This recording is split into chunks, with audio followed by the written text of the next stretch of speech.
My name is Claire Bian, and I am the president of ISPS-US. I'm really delighted to be hosting this webinar through chaos and calm, holding the experience of psychosis in the family with Jenny Sanders Kowalczyk and Joanna Monahan. Before the two speakers introduce themselves, I'd like to say a bit about ISPS-US, one of the dangers of reading introductions. I'd like to tell you a bit about ISPS-US and speak to the work that it does. ISPS-US is the US branch of the International Society for Psychological and Social Approaches to Psychosis, an international organization that promotes psychological and social approaches to helping people who hear voices or experience other unusual or extreme states, often called psychosis, through education and dialogue with mental health professionals, people with lived experience, family members, activists, and researchers. The organization was founded in Europe in the 1950s by psychiatrists who were critical of the ways in which the array of experiences associated with psychosis, and often a diagnosis on the schizophrenia spectrum, were being treated. Their emphasis on psychological and social approaches to psychosis and focus on trauma as the principal root cause for the array of vulnerabilities that can lead people who hear voices when they are distressed is significantly aligned with the Hearing Voices approach, which organization I'm also affiliated with. And with that, I am going to turn it over to Joanna and Jenny, who will introduce themselves. So thank you to everyone for coming along today, and to all who are going to be listening to the recording. I hear that nearly 400 people have registered, so that's really great news that we're going to be reaching so many people. Thanks to Leah, Christine, Claire, and all the team at ISPS-US for giving us the opportunity to present the findings of our research here. Jenny and I both have lived experience of holding psychosis in the family and in friend networks, respectively. So this research really matters to us. And we look forward to hearing your responses to our findings and to hearing your questions and ideas about what might come next. Just to say a little bit about me before I hand over to Jenny, who's going to take us through the findings. I'm Joanna Monahan. I'm a psychotherapist in the UK, and I'm the co-founder of Safely Held Spaces, which is a small UK-based organisation that co-created and commissioned this research. And we'll be posting links in the chat as we go so that you can take a look at the Safely Held Spaces website, see what else we do, see our vision. And please do get in touch and get involved, or if you want to find out more or get involved in what we're doing. Just one final thing to say before I hand over to Jenny. Part of Safely Held Spaces' vision is to reimagine the language we use when we're talking about these kinds of experiences. So you'll see us through the presentation referring to experiences and holders rather than the language that might be of service users, patients, people with lived experience, and carers and family members. We use this language of experiences and holders to try and depathologize and reimagine the language that we use. So that's it from me. I will chip in occasionally as Jenny is presenting, and I'll come back at the end to talk through the implications and what we might do next. So thank you again for being here, and handing over to Jenny. Well, thanks. That's lovely. Thank you, Joanna. Thank you, Claire. So I'm very excited about presenting this research as well, because I think we can really help you understand what's happening for the family through the experience of altered states. And we've worked to really look at the system rather than the individual. So this work should help shed some light on why family members behave the way they do when they interact with services, for one thing, and also help family members and friends understand why they're having a difficult time, because it can be very confusing. So I'll start by telling you how the research came about. So way back in 2019, before the pandemic, we had a workshop for holders. And it was a day that was designed to really explore holders' experience. And the day involved looking at that experience through the lens of somebody experiencing an altered state. So we looked at what that might be like for the person in a supporting role. Out of that work came feedback that suggested that the family was experiencing something slightly different, and that lens didn't fit very well for family members. And when I say family, I'm including friends and everybody with a relationship to the person experiencing. So I was very curious about this because I felt quite uncomfortable with being defined by my family members' experience. So I really wanted to understand what was going on for me. And the dialogue that Joanna and I had started with trying to understand grief, because one of the big things that comes out of the literature is we have an experience of grief. So that's where we started, and it took us on quite a journey. So the research question is, how can we describe holders' experience over time from the holder's perspective? We conducted a pragmatic literature review, and then we designed a survey that was comprised of, it was quite a long survey. It included rating questions and lots of open questions. So it was quite comprehensive. And from that survey, we then recruited 10 participants into depth interviews where we explored some of the issues that were raised in the survey in greater depth. And to design the instruments, we actually did that with family members. So everything's been co-produced, really. And at the end, the findings were taken back into a day-long workshop with holders to check the validity of our findings. So we can be fairly confident that what we've done represents the family experience. So the literature review. It's quite interesting when you actually look at the literature and look at it through the lens of the family, how it is shaped by the biomedical model, really. So how we're looking at how the questions about caregiver experience, how they arise, is through the lens of the biomedical model. The burden of care is very well described, and it describes negative impacts on the family of finances, health, social connection.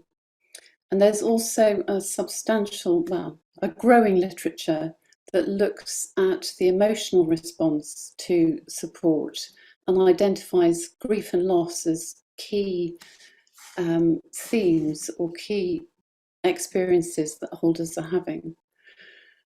And that experience of grief and loss isn't very well recognised by services. So that emotional response isn't being met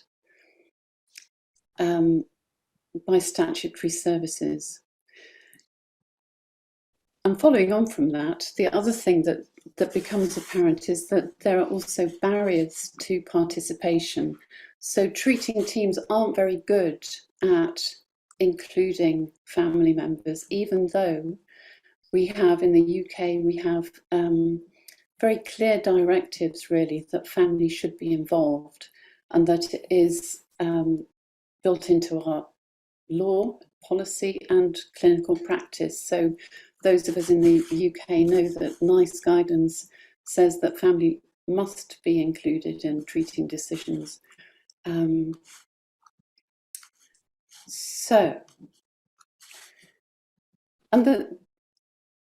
the evidence is, it's interesting how there's quite a growing literature around first episode, and that's because the first episode generally is much better at including family.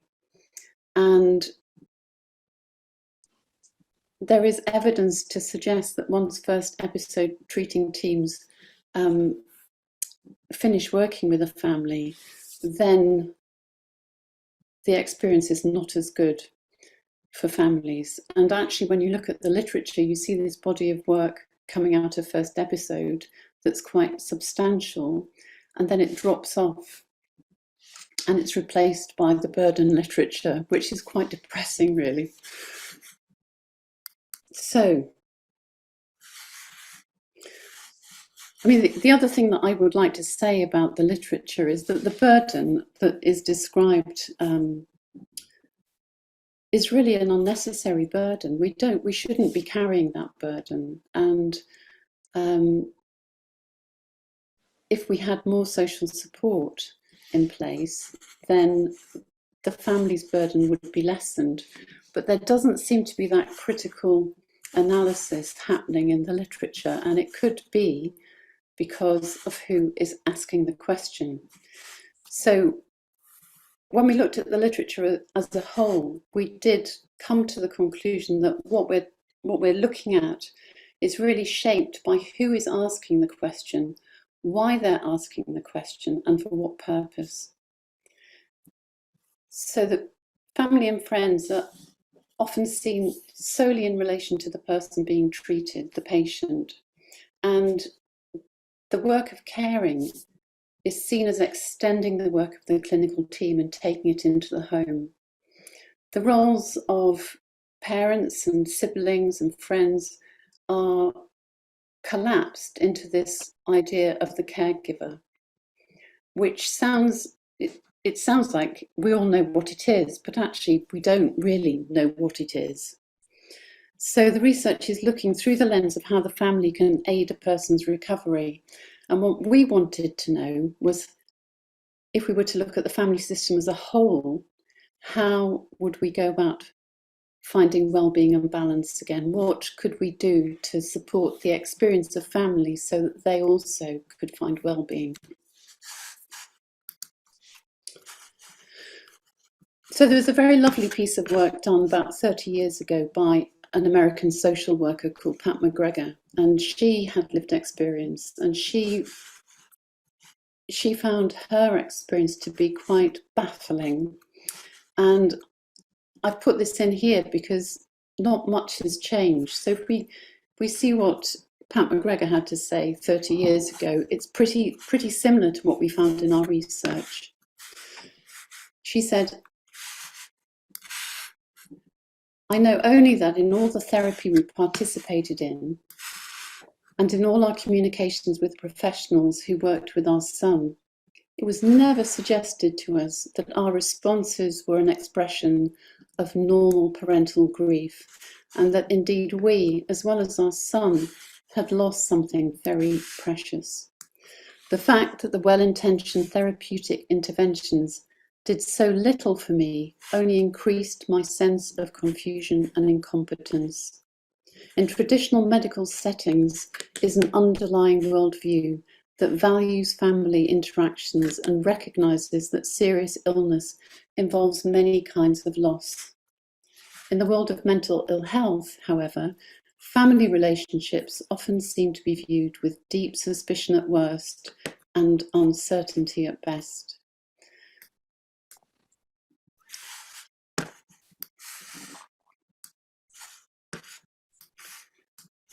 So,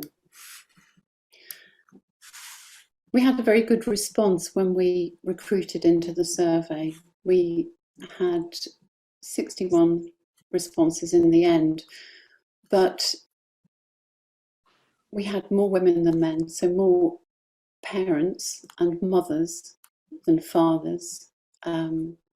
We also found that our participants were skewed to those who had been supporting someone for a long time.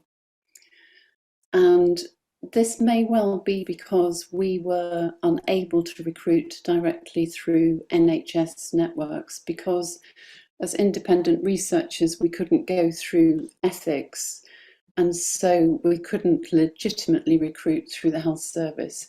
So that meant that we couldn't access the early intervention teams, parent groups, which is really unfortunate. It would have helped if we could, but even so, we do have quite a good range of responses. So from the interview participants, we then purposefully recruited into the interviews. So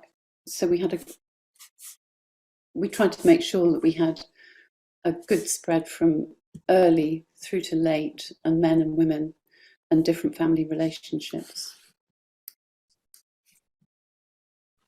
So what did we find?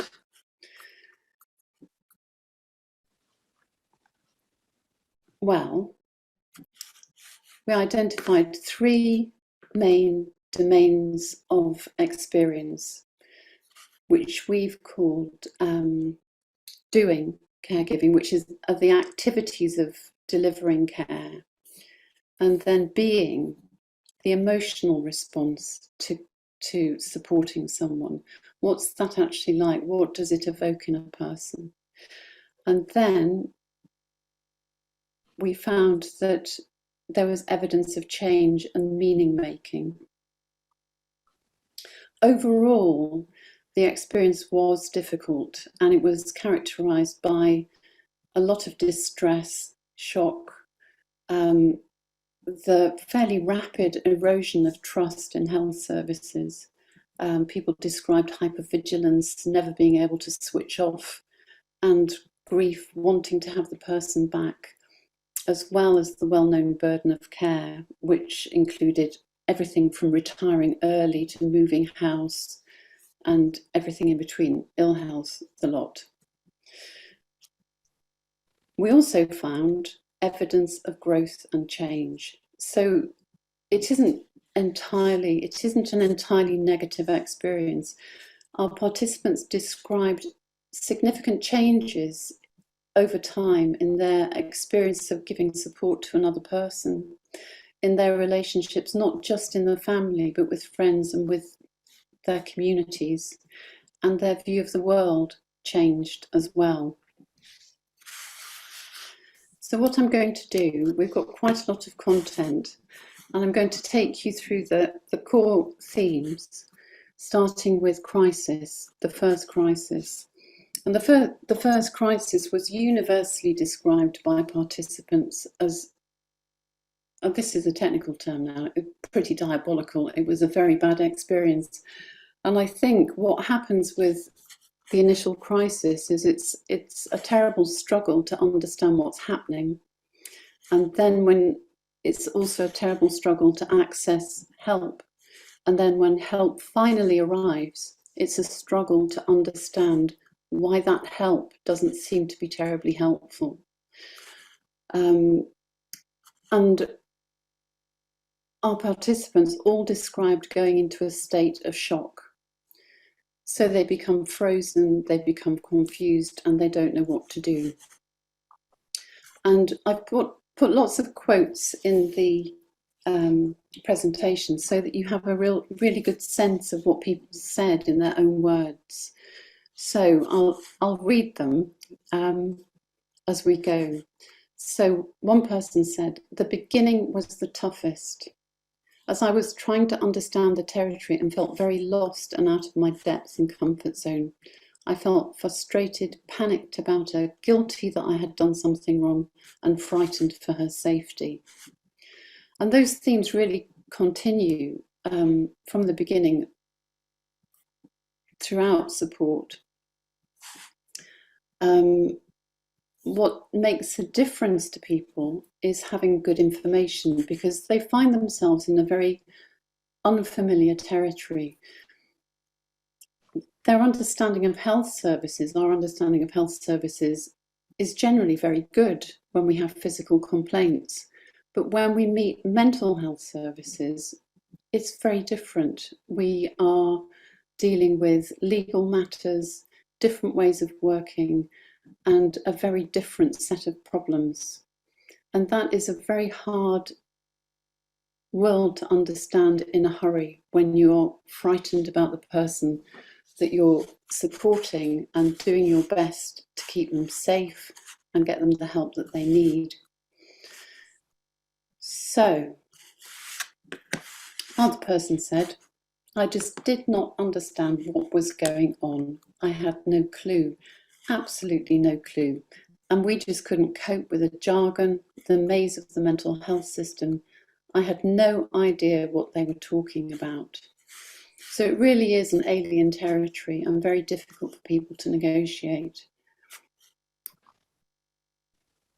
And what happens is that the trust that is freely and generously given to health services by families at the beginning of this journey is fairly quickly damaged and eroded by a variety of problems. Perhaps the biggest issue that erodes trust is not being listened to and not being seen. And this is something that just about everybody in our research said. There's also the assumption that people aren't very clever. That's a terrible thing to say, but this quote here is from a management consultant whose daughter had a very long and difficult journey through mental health services. And he ended up keeping a spreadsheet of her symptoms against her medication because he realized that there were things happening that just weren't logical, like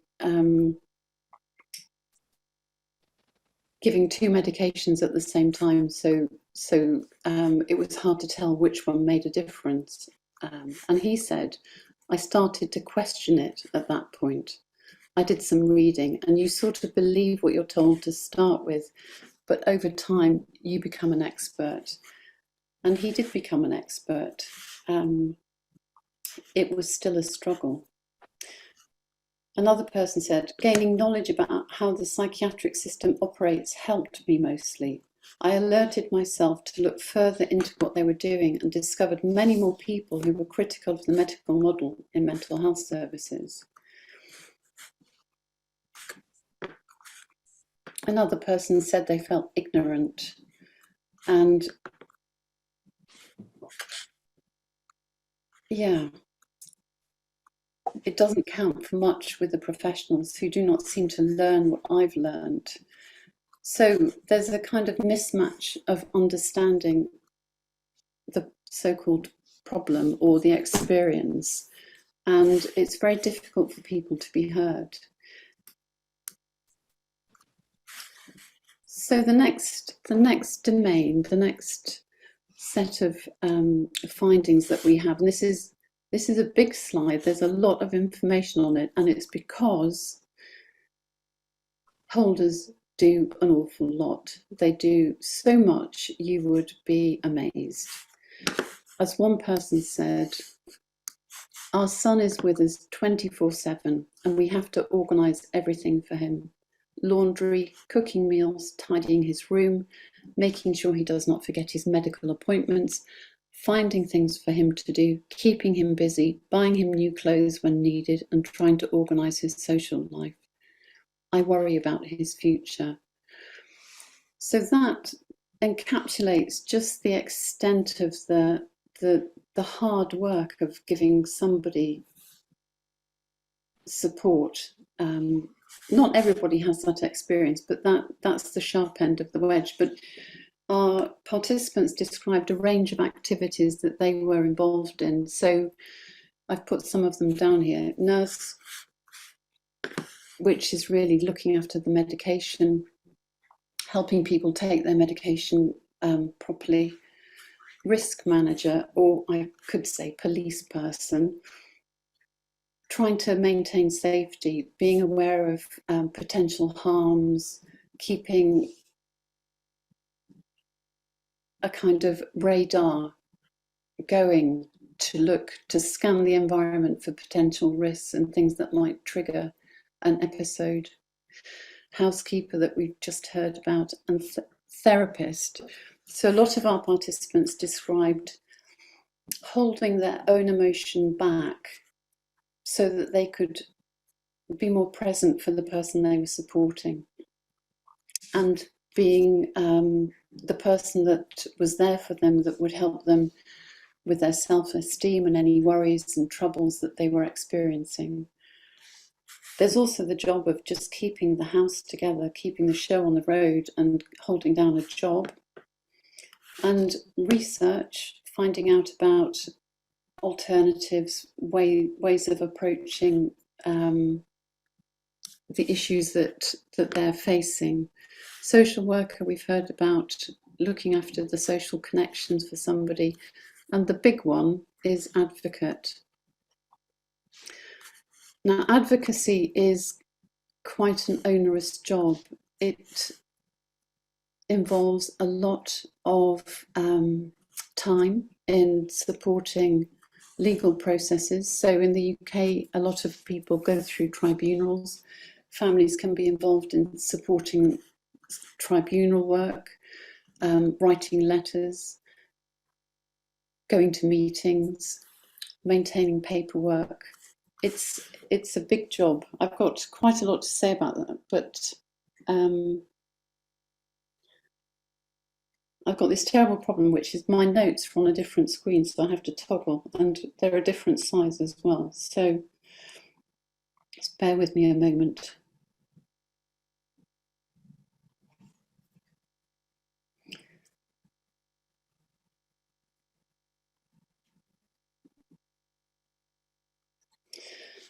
Yeah.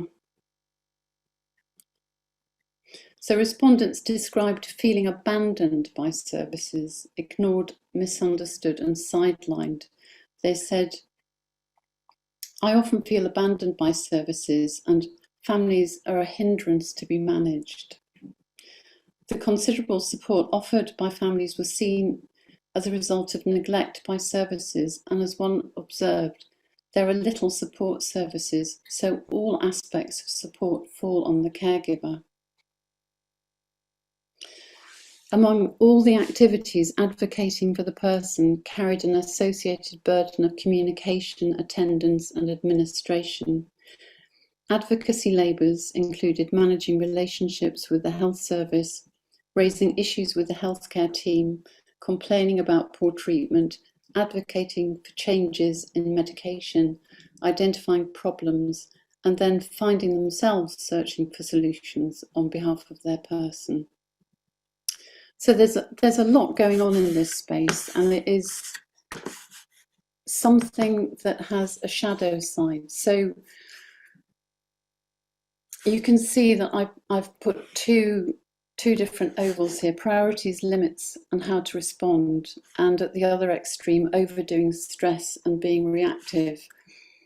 So doing the activities of caregiving can be overdone, and they can be used as a way of avoiding the feeling experience, creating a huge amount of stress and also keeping people in a very reactive mode. Our participants described gradually learning to set priorities and limits on what they did, and making choices about what they did and choosing how to respond, and coming into a more balanced state with the activity of caregiving. But it takes time, and it also takes quite a lot of detachment, shall I say. So overdoing is a state that people will be very familiar with. Participants described being stressed. One said, I think because there's a lot going on with my son, my needs were completely diminished. It was just giving, giving, giving, and I had very little for myself. So I decided to retire. Another said, it was stressful to the point of me needing time off work, frightening, exasperating, feeling like there's no end, alone, lost, and not knowing what to do. I have a degree of PTSD from the really intense periods which lasted for 4 years. And then another said, it was stressful, overwhelming, and bewildering. I had no training. I tried my best to keep this person safe, make her better and take care of her. I felt completely powerless and useless as my efforts were not enough. So very hard. And not unsurprisingly, holders experience a lot of distress. And their distress is from their own emotional response to what's happening around them. And it's also from the environment. So internally, they experience guilt and shame, stigma, they feel helpless, and they're fearful. This person said, I have recurring guilt and waves of dread about what's happened and will happen, fear and anger with authorities who've made him more vulnerable as well. So that's it's holding a very complicated set of emotions at the same time. Externally, working with the health system is a major stress. As these people said, fighting the system has been more difficult than anything else. And I think the fight is actually quite appropriate. When you're not being listened to, you feel that you have to speak louder. And so it becomes a very embattled relationship. Another said, I don't think professionals understand the huge impact it has on the whole family.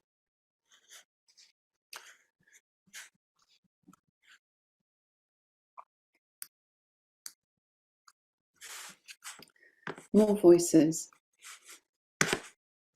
There've been a mix of emotions that I've experienced. I felt guilt, loss, and grieving for their pain and the anguish they felt. I felt angry about the trauma they've faced and guilt that I've not been able to protect them.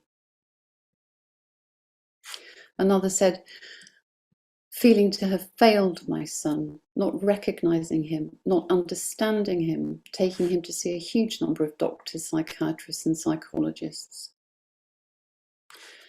Another said it was saddening because of all the shared hopes we once had and my overall feeling of what has been lost due to her losing hope in her own potential. Oop. I've lost my place now. Where were we? There we are. So, yeah. So it's it's a really tough experience. And I think these stresses really come partly from not being able to solve a problem or realizing that we have a problem that can't be solved. And a lot of people described worrying endlessly about how to resolve this for the person that they were supporting. It weighs very heavily that they feel so powerless to bring about change.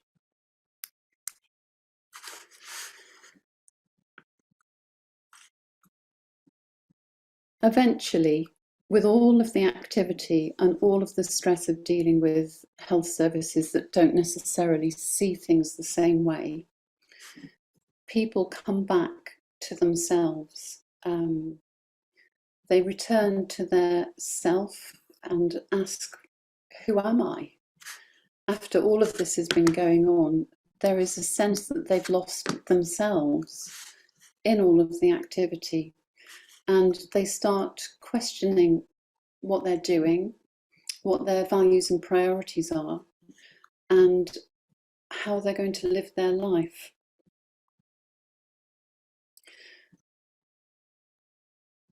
The feelings that go with this are quite difficult. So there is a tendency to avoid feelings. And we did ask people about the use of alcohol and cigarettes and other things, but the most common way of avoiding feelings is by being busy, actually, which is very easy to do because there is so much to do.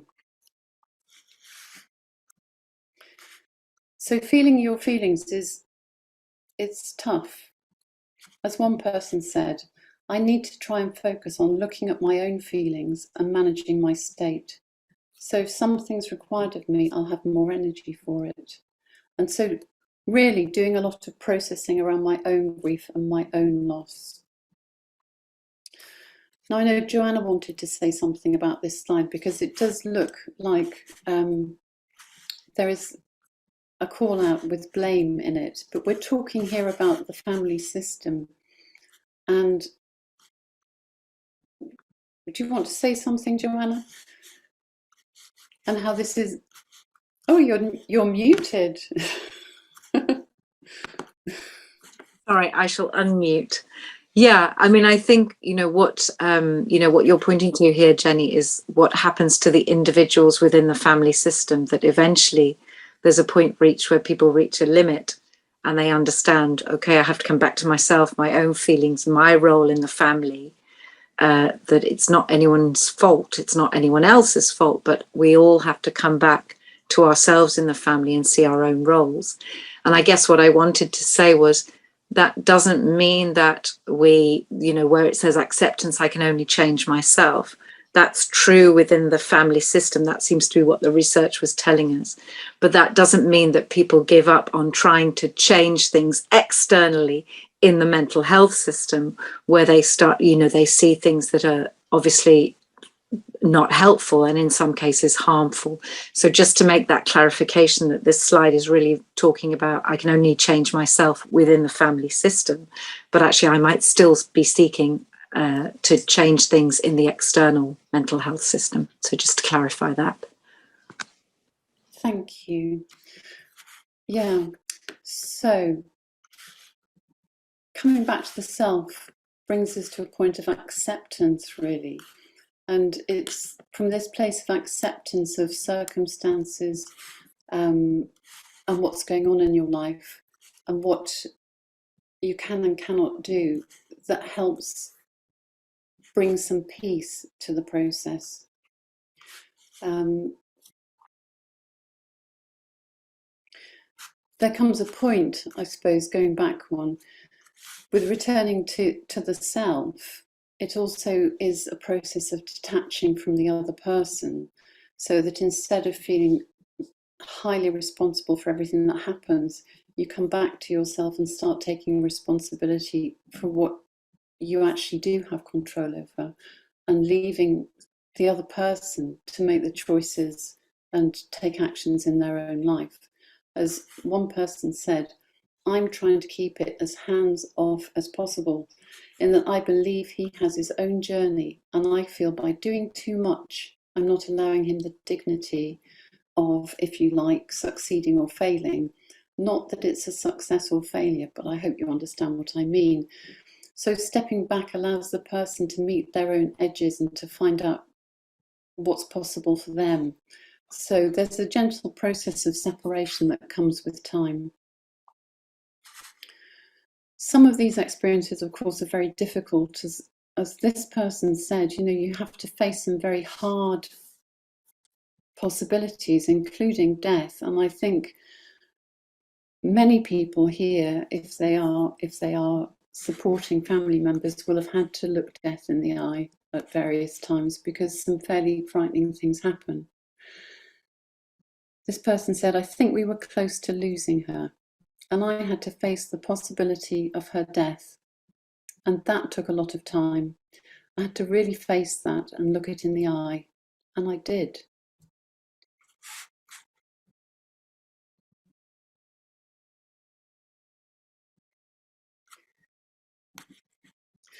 So all of this really is made a lot easier, and it's helped by peer support. The support from other parents, this person said, and the things I've learned about what it means to be human and to suffer and to find resilience have been the things that have made my struggle easier to bear. So we can't do this alone. We do need some really good quality listening and some support.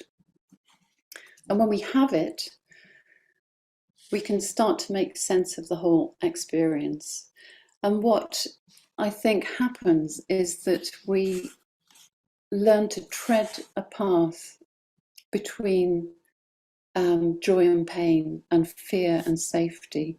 And we're constantly on this tightrope, if you like, but it's one that can be walked delicately and successfully, I think. Our participants described changing in a variety of ways. Mostly it's a process of softening and heart opening. So they described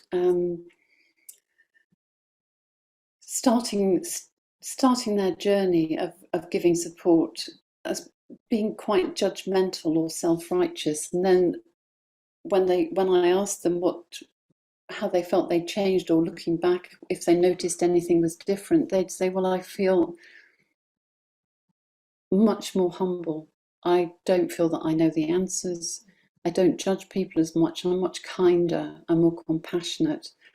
And they have different priorities and values. They learn that relationships and the quality of those relationships in their life really matter. They learn to hold boundaries lovingly and gently with the other person. So it comes back to that moment of balance with what you're willing to do and what you're not willing to do. And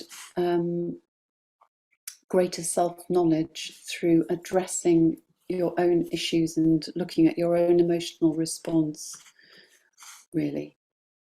So they said, the experience has made me more heart-centered. I have more awareness of trauma and mental health. And that's probably globally, not just within the family. People described having a lot more sensitivity socially and to people in their community, not walking past people, feeling much more generous and more gentle with other people and their suffering. It has been an ongoing learning and process of adaptation. So it's a process of growth, really, for that person. Another said, it's helped me to realise that I'm not always right about things and to be more humble.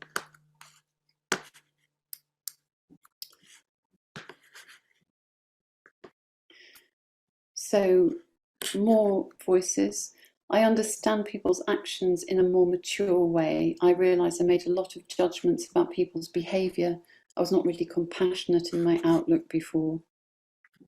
Another said, I used to see caring and empathy as weak. Now I see it as a strength and a political truth, a radical tenderness. Whoop. So what does it all mean if we put it together? We were really interested to look at the totality of the experience, not just snapshots, frozen moments in time, or we didn't particularly want to pull out specific aspects of the experience and focus on them to the exclusion of others. We wanted to look at what it was like over time to support a person through altered states. And holders told us that they felt they were on a journey. So when we looked at our data and looked at our findings, we put together a map. And here it is. So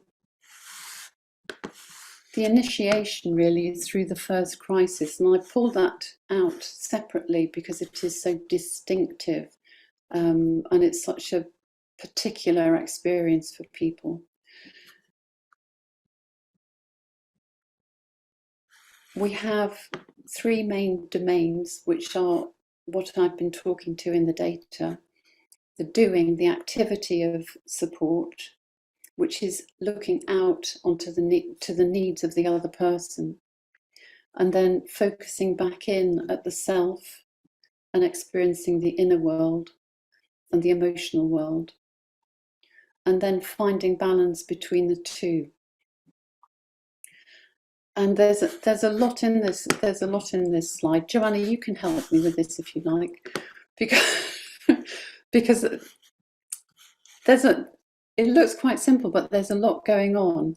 And I think the interesting part of the journey really is moving between these different states.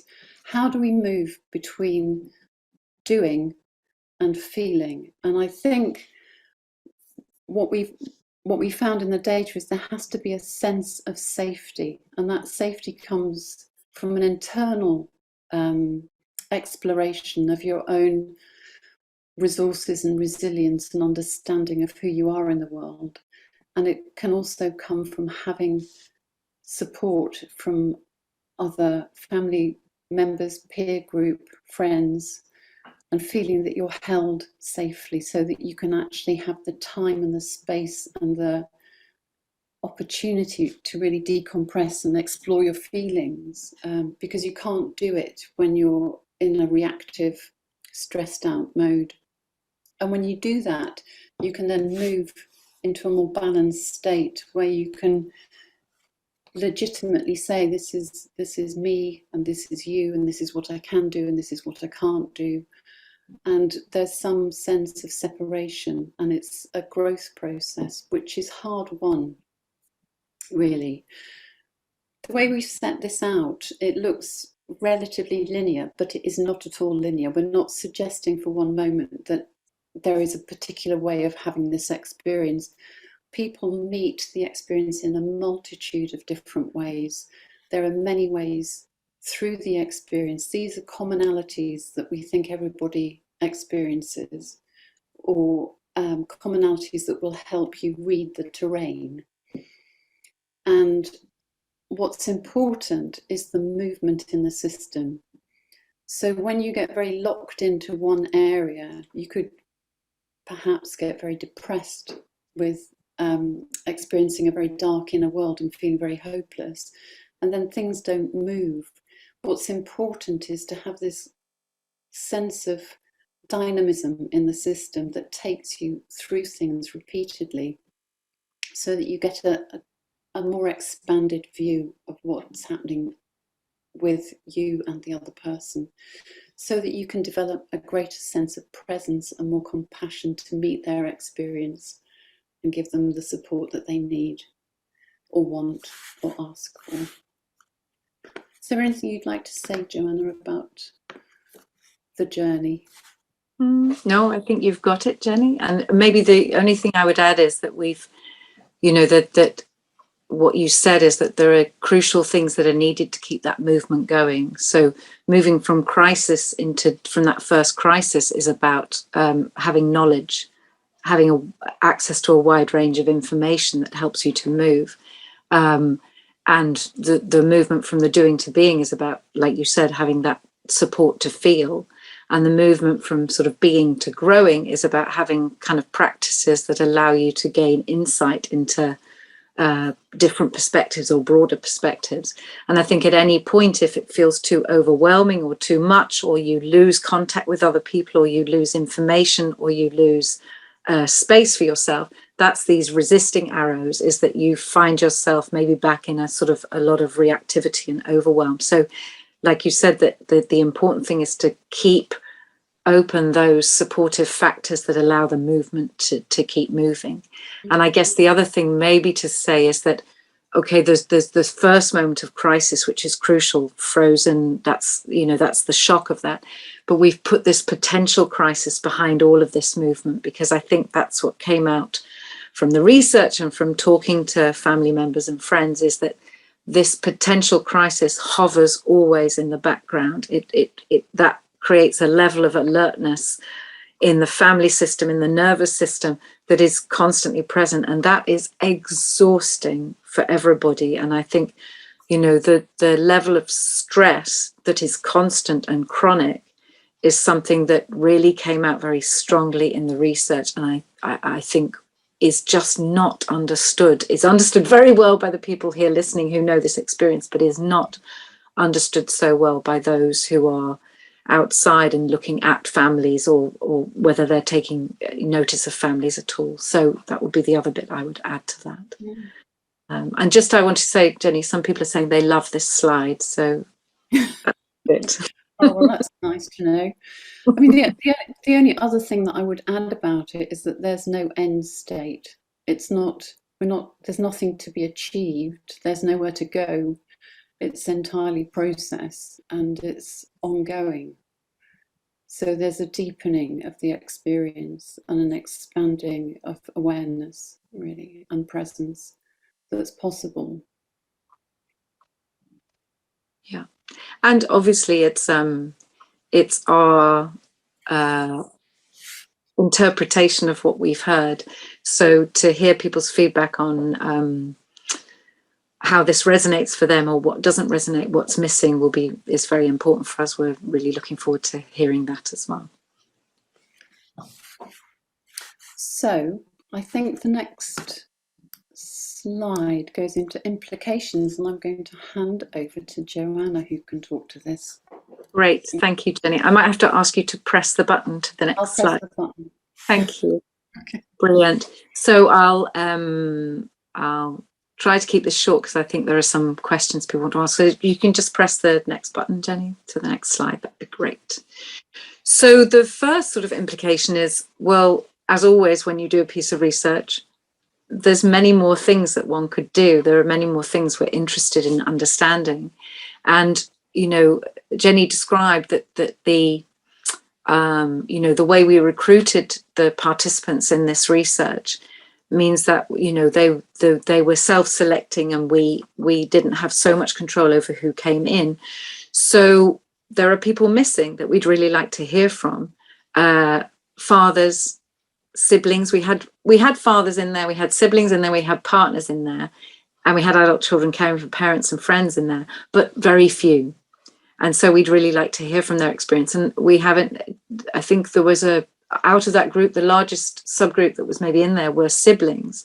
And we think there's something very interesting going on there. And actually, Safely Held Spaces hold a peer support group for siblings, which has proved to be very important for siblings to be able to express some of what it's like to be a sibling in the family system when psychosis is present. So we think that's something, you know, we think there's more research needed there.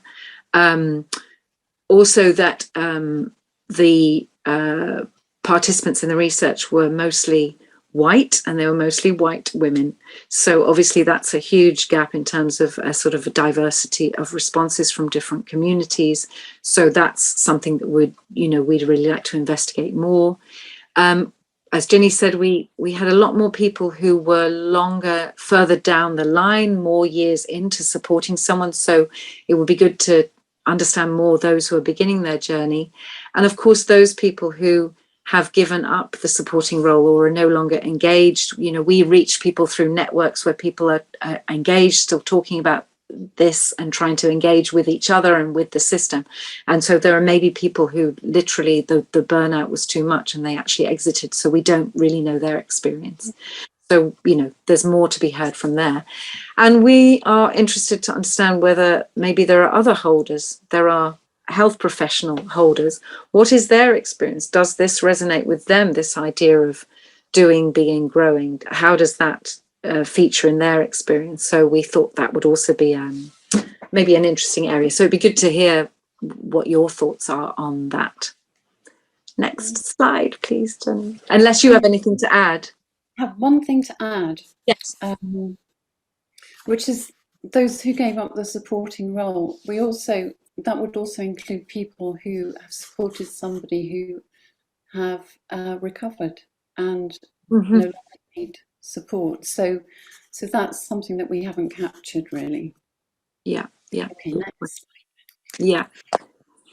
So just a couple of slides ago, and then we'll open it up to questions. So if that is what we've heard from people, and that is our proposed map of the experience, what does that suggest that holders and families might need? So, you know, going back to that slide that Jenny shared, where we saw from the literature review that actually families and the family experiences being seen through one particular lens, and largely the lens of carers in support of the clinical team with a patient, that, you know, what holders need and what came through in the research was that the worldview is key. The lens through which families are seen is crucial. Are you seeing the family as just in service to the clinical team, or are families want to be seen, holders want to be seen as part of a whole interconnected family system? They're not people being used as a means to an end. The whole family system matters, and they want that to be acknowledged. And they want their experience to be seen as valid and meaningful, that there are different journeys happening in the family for the experiencer and for the holders and for the different holders in the family, if it's a mum or a dad or a sibling. But they want their experiences to be seen as valid and meaningful and to be attended to, because everyone in the family system needs to be attended to if the whole family system is to attain health and well-being and balance for everybody. And what people talked about as well, in the diagram, in that map, we have, how do you move from crisis? You get information, but what people said was that information they got, if they got anything, was very narrow. It saw only through this one particular lens of seeing the experience that was happening in the family. So people wanted broad, deep knowledge from a wide range of information sources so that they could make sense of the experience themselves in their own way and understand what to do as the family. And then, in the roadmap, we see that if you're going to move from this kind of crisis into meaningful and responsive doing and into this state of being and feeling that allows a little bit more space to come in the family system, you need connection with peers, with other people who can say to you, I completely get that. And I'm hearing, looking at the chat as you were talking, Jenny, there were a lot of people saying, okay, this really resonates for me. It's really great to hear this because now I understand that I'm just like other people. And the value of that is enormous. And so there needs to be spaces where people can connect with peers in a way of sharing these kinds of experiences, not just advice or tips or what do I do? It's about how do I feel? How am I feeling? What is this like for me? And this point about validation, if you make choices about what you need to be able to care for yourself, to hold boundaries, you need someone to say, yes, it's absolutely right for you not to let your person come home. What you need right now is that boundary to be able to look after yourself so that you can then take care and hold the situation. And then practical support, like that is really needed when in crisis. Practical support with a day-to-day. Just someone to do the shopping, someone to supply a meal, someone to take care of appointments or other practical things. Those things are very much needed. That's what people told us. I don't know if there's anything else you would add there, Jenny. I'll tell you what came to mind as you were talking was how self-care is often seen as something that's tacked on to the general kind of sense of being busy with caregiving. We must all care for ourselves, and it's seen as something that we do, not something that is integral to our way of being. So that's really missing.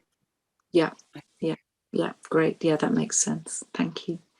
So just the last couple of points, next slide. Thank you. So in terms of what do holders need, then, what we talked about, this, if this is the roadmap that represents the experience, then how do we keep this movement in the system, in the family system, within our personal nervous system? So safe spaces to be able to feel and reflect that piece about how do I return to the self.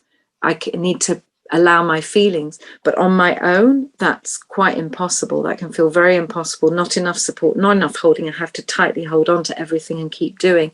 But if there are safe spaces with other peers where there is a safe space held, I can share, express, feel, digest what's going on, be validated in that, then that allows me to find some space in myself and therefore some space in the whole family system.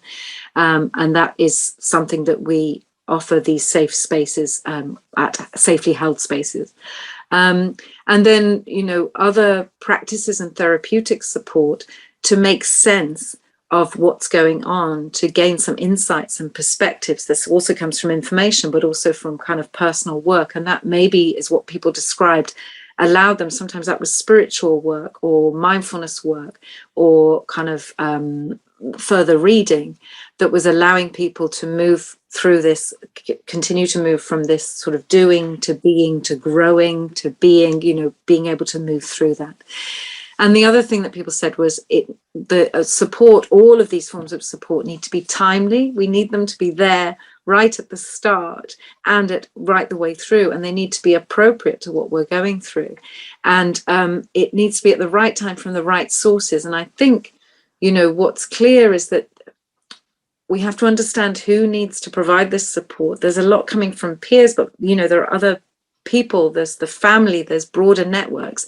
And I think there can be a tendency to think that the clinical teams need to do this. They need to provide the family support. But our conclusion around understanding some of this and what people feel back is clinical teams can't and probably shouldn't do it all. I don't know if there's anything you'd add there, Jenny. Well, all I would add is access. So, the fact that we had people coming in very late and who had supported for a very long time and said that they had no information at the beginning. We really need to make the information and support accessible from the start, and it is timeliness, but it is people, people haven't got the energy to go looking for things when they're dealing with a crisis. So it really has to be there for them. Great. So just the last couple of slides, really, just from the perspective of safely held spaces. We commissioned this research because we wanted to understand what's needed, and we're thinking of what some possible responses could be. And obviously we're not doing this all by ourselves. We're looking for other partners to really explore this with. But, one of our thoughts is that if information is what's needed, then there needs to be a kind of online resource hub for holders. And there are many sources of information, but some way of bringing that together, curating the various useful information sources and making that relational so that people can get support from others who have gone before. I know, amongst the safely held spaces, mums and families, we've talked about having a kind of advice line where someone who's new can talk to someone who's a little bit further down the line who understands what you might look for. So we'll have the information, but maybe a way of being in contact with people as well.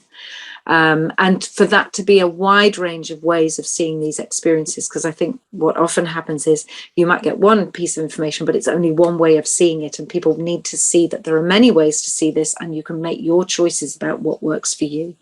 More peer support groups, providing these safe spaces to feel and to reflect together, to process feelings and to gain wider perspectives. We really want to share the findings of this research widely with families, policymakers, health professionals, to influence the way in which families are seen. So it's not just this research is like, oh, this is what we need to do to families. No, this is how you need to see families. This is how you need to understand family experience. And it's not about just doing something. It's about seeing families, seeing what the experience is. So, any ideas about where to share this? I think there's a question in the Q&A where someone said, will this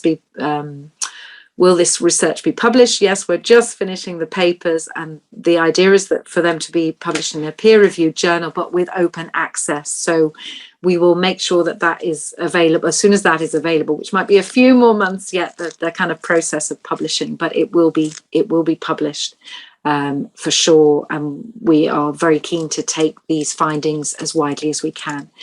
And the other thing is that we're working, what Safety Health Spaces are doing, we're working with other UK-based organisations to try and pilot a form of at-home support for families, what the mums in one of our groups called needing to build a compassionate crew for people, that allows you to hold the holders so that the holders can also hold. So it's that kind of model of support. And that's really it. I don't know if there's anything else, Jenny. I'm just aware of time and the Q&A. Isn't it? But that is just to say thank you for listening. These are our contacts. I think Christine will put them again into the chat. Please get in touch. Please take a look at the Safely Held Spaces website, get in touch with us, and please have a look at what Jenny's writing on LinkedIn. She's doing some amazing writing about the experience of what it's like to be a mum holding the experience of psychosis in the family. It's really beautiful, beautiful writing, and I think it speaks to this experience very well and very movingly. So thank you, everybody. Yes, thank you. Thank you so much, Joanna and Jenny, for a wonderful presentation. As Joanna has noted, there are a number of questions. I wanted to simply share my own reflections when I was not trying to attend to the chat. I really loved the journey, the slide of the process, and felt that it was very resonant with my own experience and really the holder's journey in terms of through my own experience of recovering from hearing voices. And it was the crisis. And for me, focusing on the needs of the other, my own needs, but also always in perspective of my family.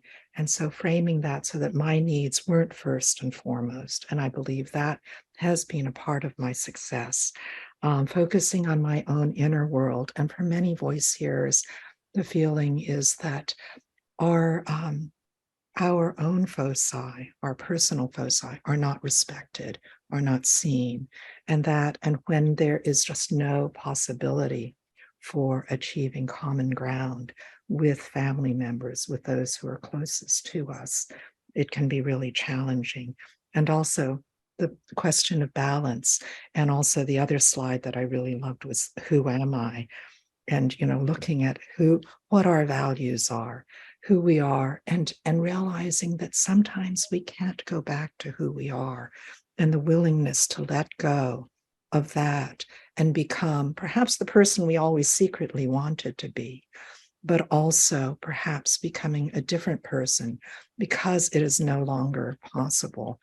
And sometimes it is because of the various impairments that can come as a result of medications and the atrocities committed by the mental health system, which are dehumanizing to everyone.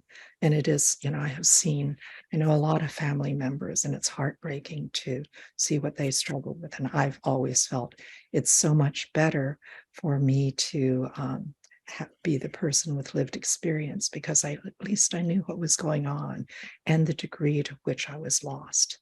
Mm-hmm. But there are a lot of questions, and let's see, you did address a few of them, but one. I'm just wondering if we can stop the screen sharing just so we can see each other a little bit. Perfect. Brilliant. Yes. And let's see. There were questions about whether the work would be published, and it's wonderful that it will be widely available. Let's see. I wonder, Christine, is there a way for people to ask their own questions? I have to confess, I'm fairly inept at this, but let me scroll more slowly. So in answer to Sophie, she says, when you say family members must be included in treating decisions in the UK, do you mean with the person's consent? Yes, I do, actually. It's built into our clinical guidance that families should be involved in treatment and care, but that doesn't, it can be trumped by consent issues for sure. Sorry to jump in. It's just one I could tick off quickly. Yeah, and I think there was a first question, wasn't there, about Spain and tapering psychiatric drugs, and it looks like there was a lot of activity in the chat around that. I certainly have nothing to add, but it seems like there was quite a lot of activity around that, so I hope the person got the information they needed for that. Yes, and I can't remember the Dutch team that's doing the World Tapering Day. That's worth checking out. Yes, I can provide that information and ask Leah to send it out with this webinar. I've forgotten the name of the chemist. The tapering strips are being manufactured in the UK, as I understand it. Okay. So, as well as I think they are Belgian, either Belgian or Dutch. Let's see. There was a question about whether the data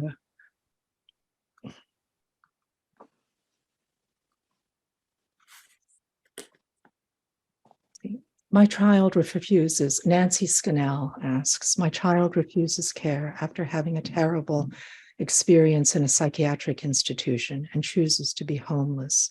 I am not a holder because my child refuses help. Yet this greatly impacts my husband, my other children, and me. Is there research on families with homeless children who experience psychosis? I'm so sorry to hear that, actually. Mm. I'm not aware of any, but maybe we should do some. I mean, I think it's a really difficult and challenging area, and rejection of health services because of the way you're treated is really common. I think opting out is something that isn't discussed enough,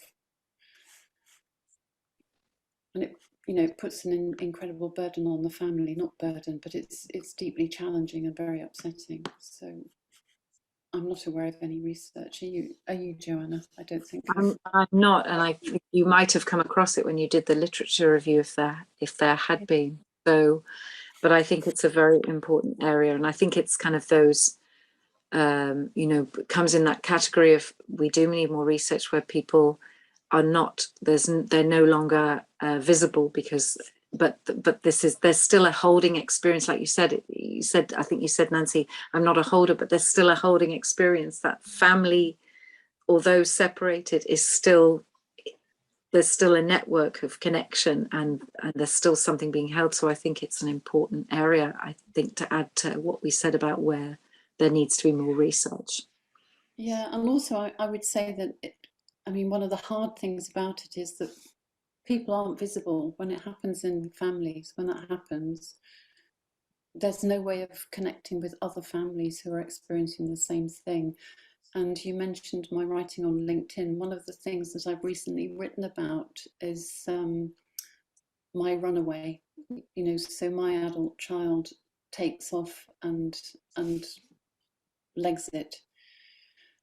And when I wrote that post and published it, I had so many people getting in touch and saying, that's what my son or daughter does as well. And they're currently gone and I don't know what to do. But we can't find each other. There's no forum to find each other through these really difficult experiences. And just knowing that it's not an uncommon experience is some help, I think. But it would be good if we could find a way of connecting. Yeah.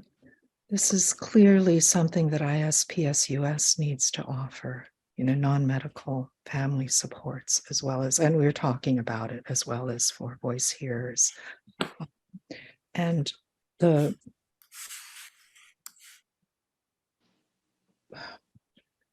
anonymous attendee asks, are there specific findings about the aspect of clinicians blaming the family, mothers in particular?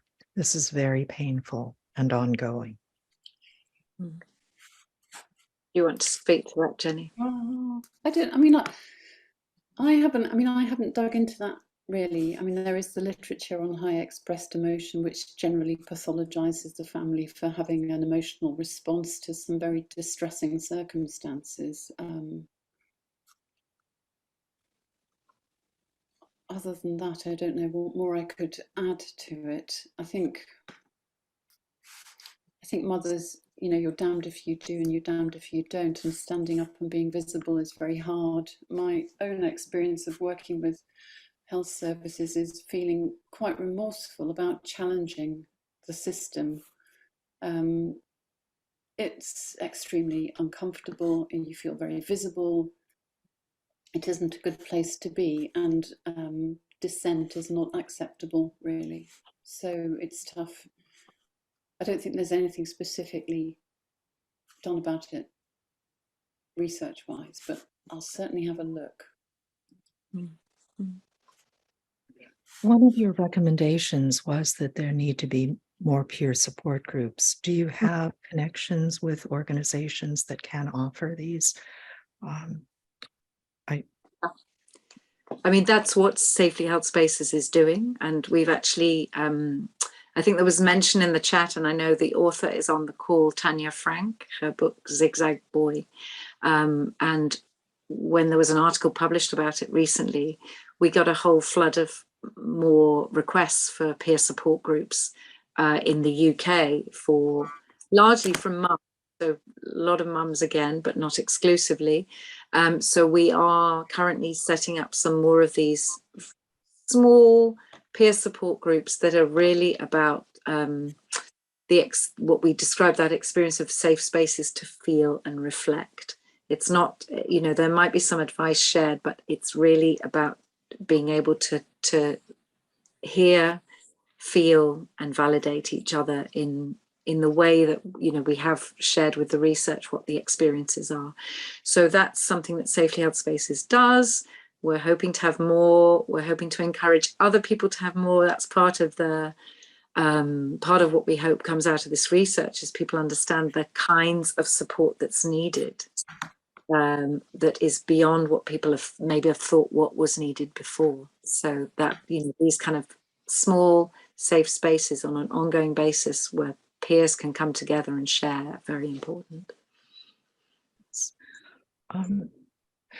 Here's an interesting question. How important is it for experiencers to understand the journey map, if at all?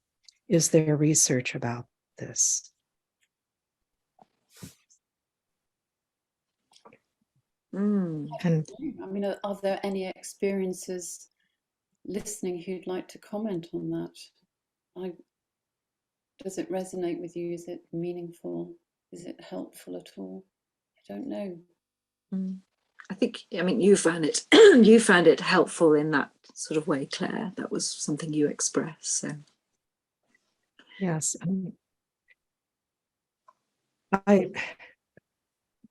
it is very important. I resonated to it because ultimately it is when we are able to understand ourselves in relationship with other people that we are able to get along with them the best, because everything is contextual. It's not all about my needs, my desires, my wants, or your needs and desires and wants and subverting my own, but about that mutuality, you know, the ways, the interdependence that we have upon one another, and intersubjectivity, you know, really putting our minds in other people's minds and vice versa, so that there is this sharing of perspective, ideally understanding, and sort of a path forward. Yeah, that's great to hear. And I think, you know, as Jenny said, where this all started was a workshop looking at, and people will find it on the Safely Held Spaces website, what we call the 5-stage roadmap, which is the experiences roadmap, the proposed experiences roadmap, which came out of my experience and my friend, the experiences experience of going through it together. And we tried to map together what we thought we experienced together. And that was so valuable for me, that we tried to lay out those territories so I could, you know, we could understand each other. And I think now it's very interesting. It would be interesting to share back with him this, because this is very new, and to see, okay, is that interesting to understand that maybe I was doing some of this? I think that can only help the conversation to, like you said, Claire, to see each other. Yes, and insight into the ways in which we interact with one another. Yeah. The open dialogue framework is wonderful because it allows an outside and impartial outside observer to observe family process and speak to what's going on. And so I think when I hear from someone else, when I'm not embroiled in whatever feelings I am having towards someone, and hear another person's perspective, it's very helpful. Yeah, and I think, that speaks to, what we said about the way that it seems that the literature and maybe services see families in relation to people. There's not that perspective of that these are people in a family system with their own perspectives. So all of that is condensed into almost no perspective on anyone, whether experiencer or holder. So I suppose what this is trying to do is just kind of expand that out and try to see that there are other people here with their own experiences, and that becomes valuable in itself. Yeah. I think one of the really damaging things is the idea of a carer, and just that word being such an embodiment of knowing what that is. It's like it's come directly from nursing or social work, and actually people come into supporting roles with their own trauma, with their own experience, with their own family background, and they meet it in such distinct and different ways. So there is no carer to be seen. We're all different. And when you label us carers, we stop being mothers, or sisters, brothers, or friends. And that's a real loss. And you actually want to be a mum and not a carer. So it's very difficult. So we could get rid of that for starters, I think. Yes. There's a question from an anonymous attendee. Would you be interested in doing research with child carers? I was a child carer until my mom died 10 years ago, and I am now 54. Yeah. We did have a,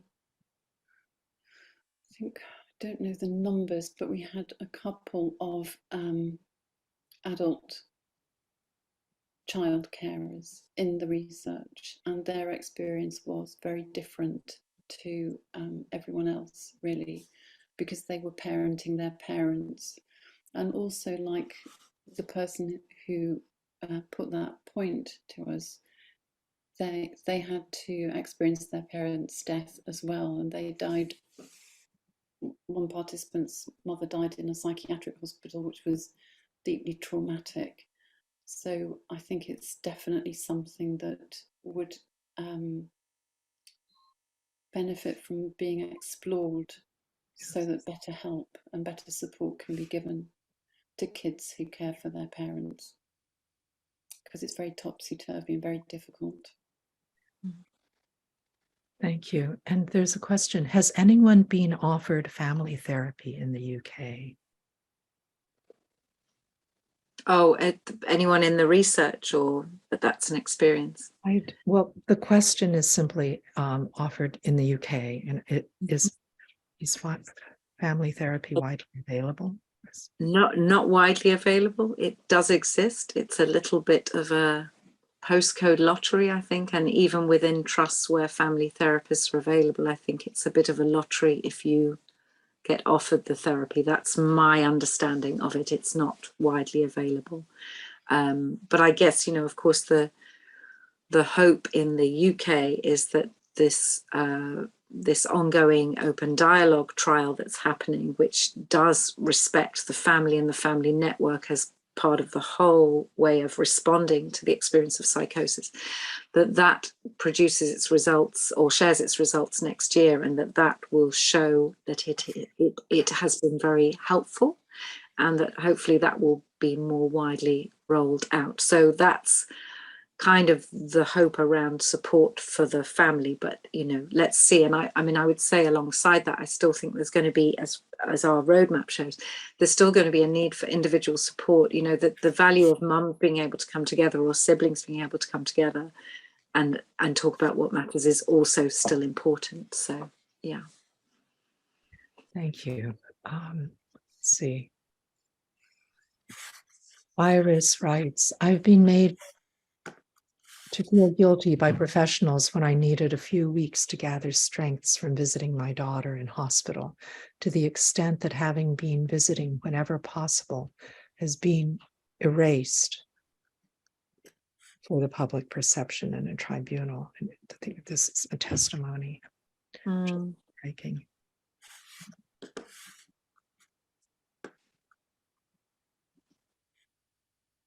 Wow.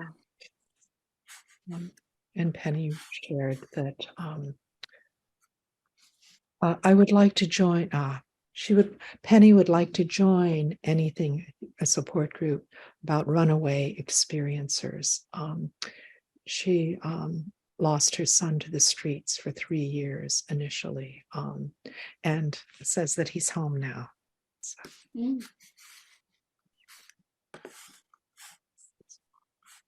Yeah, so that's someone who wants to join you with the runaways, Jenny.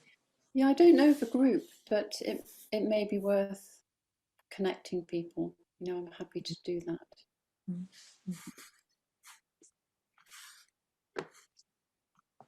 Yeah.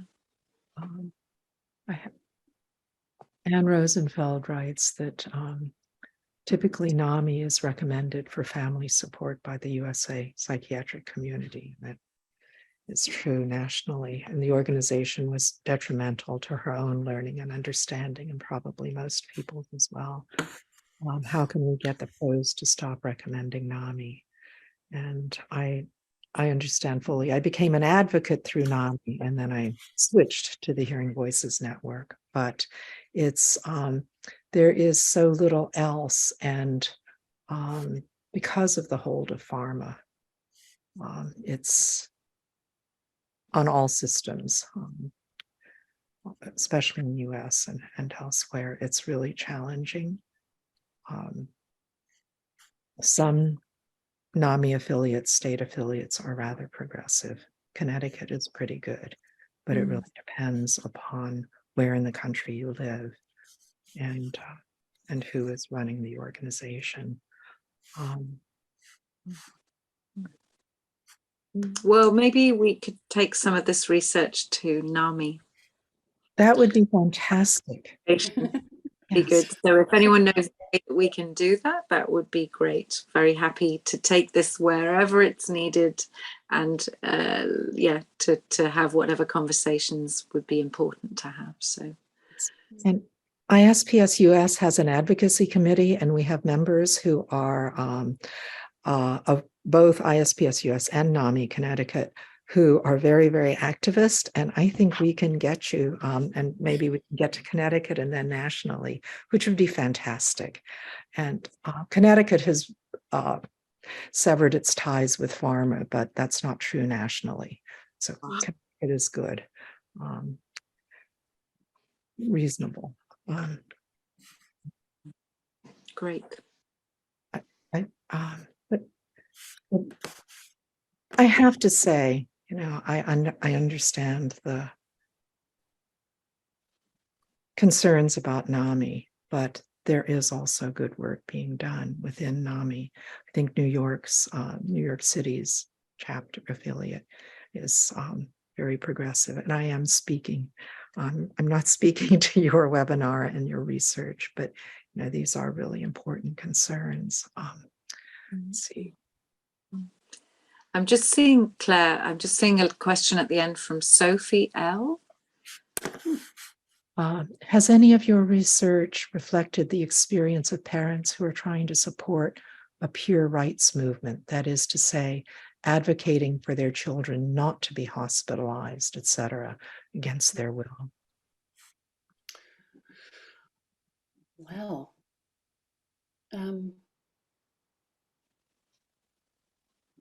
I think there are a number of families in the research for whom that's very true. And one of the things that's very apparent that's come out of my own, this is a shout out for my own support group, is the challenge of keeping somebody away from hospital. It's very difficult. I know there's one person in the research who did speak directly to this issue. I don't know if she's here, but it's a challenge. And I think the person that I'm thinking of had to prove that they could take care of their daughter at home and had to deploy a number of tactics to shake off the healthcare professionals so that they could manage the situation and her health at home. So I don't know about what's the question, Sophie. Has any of your research reflected the experience of parents? So yes, it is in there, but I'm not aware of the peer rights movement, so maybe I ought to bone up on that. Do you know about it, Joanna?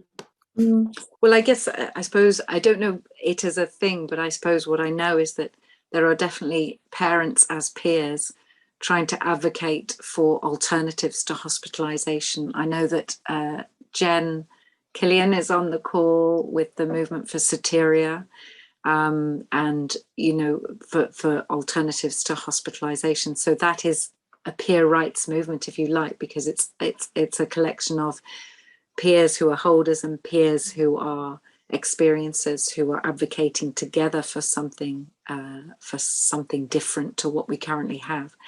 And I guess, maybe what I would say is that, and Jenny and I have reflected on this as well, and I think it came out through the research, and it was hard to know exactly how to present it, I think, was that, what we found was that people were on this difficult journey, which we've represented in the holders' journey of trying to come through the crisis, to doing, to feeling, to growing, to, keeping moving.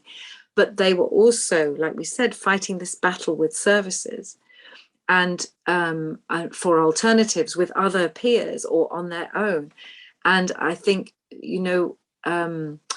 there's a balance that people are trying to strike between not doing something that they feel is going to harm their loved one when they're in services, whilst also speaking up. And, Jenny spoke to this before, that you can end up in a position as a family member of sort of appeasement or of being angry, rightfully angry, but then feeling like you have to apologize for the anger. So I think, that there's something around that sort of peer rights and that kind of movement to bring about alternatives that is a very tricky balance that a lot of families are trying to walk as well. So just to highlight that definitely people wanting change was very strongly in the people who responded, but how they could go about that was they were having to manage that constantly if their loved one was in the mental health services currently. I see that Jen Killian is on the call, and she said she was going to put a link to the Soteria movement in the chat. And Jennifer asks if there are any broad spiritual support groups for mental illness. Well, there's a spiritual emergence group, isn't there? Yeah, there's the International Spiritual Emergence Network, ISEN, and then there's the Spiritual Crisis Network in the UK that's connected to that. So that's the international movement, and then there are movements in a number of different countries. So I don't know about in the US, but I know the Spiritual Crisis Network is quite active in the UK. There are many groups in the US as well. And I know the Royal College of Psychiatrists here have got a spiritual interest group of psychiatrists. Yes, and someone's put a great link in assist.org as well. Yeah.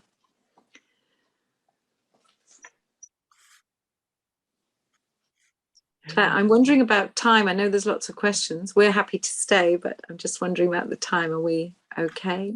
I think Susanna thanks you for a rich and enlightening presentation. And she is part of a group of mental health professionals who are structuring a psychoeducational intervention for family members and first episode psychosis patients. Your insights are clarifying, and she would like to have access to your webinar, to the PowerPoint slides. Would that be? Well, maybe she can get in touch with us. I think maybe put my we can put my email again in the chat. So if you want to reach out to me, Susanna, that would be great. We can have a chat about that. And it would be wonderful if they helped structure the psychoeducational materials, because having met some of those psychoeducational materials, I could say that they could do with an upgrade, to be at least the ones that I've come across. So that would be great, great work to do. I think we have reached a stopping point. Thank you both so much. It was really so much interest and excitement about your research. Well, thank you for inviting us, Claire. It's been really wonderful being able to share with your members in the US, and I hope it's been useful. It has, and I'm excited about the possibility of presenting, of ISPS-US presenting your research to NAMI. And Great. I'll reach out first to a friend who's involved with NAMI Connecticut, and I will, and I'm actually involved. I know a lot of people as well, so can. That would be, yeah, that would be great, Claire. I think we're just opening up a conversation about all of this and trying to, open perspectives up to see families differently, to see these experiences differently, and see what that means in terms of, the way families are responded to. Yes, and part of the reason for NAMI's power is that it is led by family members. It was created by family members who didn't quite know what to do. Unfortunately, the understanding is that they gained from mental health systems nationally that has not been particularly helpful, and pretend probably was. Well, medications are not the answer. Ultimately, it is relationship and learning to understand why we feel the way we do. Yeah, well said, Claire. Thank you so much. Oh, thank you very much. And thank you everyone for great questions and lovely feedback. And please reach out. Please reach out to us. You've got our email addresses. You've got Jenny's lovely LinkedIn writing. Please keep talking to us. This is work in progress, and we did it together with families, and we want to keep doing it together with families.